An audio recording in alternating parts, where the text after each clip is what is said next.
Ici, j'ai une Mercedes GLB et laissez-moi vous montrer comment activer l'assistant actif de maintien de ligne. Commençons donc par répondre à la question. Pourquoi devriez-vous activer cette fonctionnalité? Ainsi, si vous déviez accidentellement de votre voie sans utiliser votre clignotant, le système fera vibrer le volant ou appliquera même les freins d'un côté pour vous ramener en toute sécurité dans votre voie.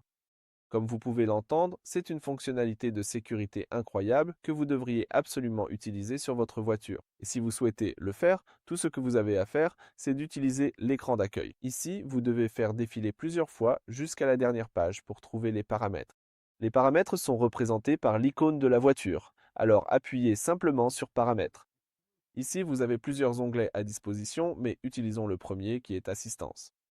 Ensuite, choisissez le deuxième, qui est l'évitement de collision. Comme vous pouvez le voir ici, vous disposez de plusieurs options d'évitement de collision, et l'une d'elles est l'assistance active au maintien de voie. Si vous utilisez ce commutateur, vous pouvez désactiver l'assistance de maintien de voie. Comme vous pouvez le voir maintenant, vous avez cette ligne de couleur grise.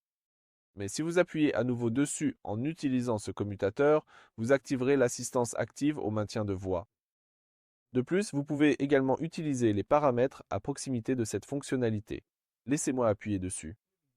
Et ici, vous avez par exemple le niveau d'assistance active au maintien de voie. Cela peut être tôt, moyen ou tard. Je vais laisser sur moyen. Vous pouvez également lire ici les instructions.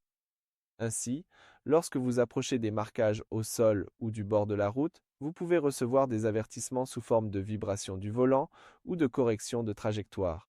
Des interventions sur la direction peuvent se produire. Lorsque l'assistance avancée est activée, des corrections de trajectoire et des interventions sur la direction sont effectuées, même pour les marquages au sol discontinus.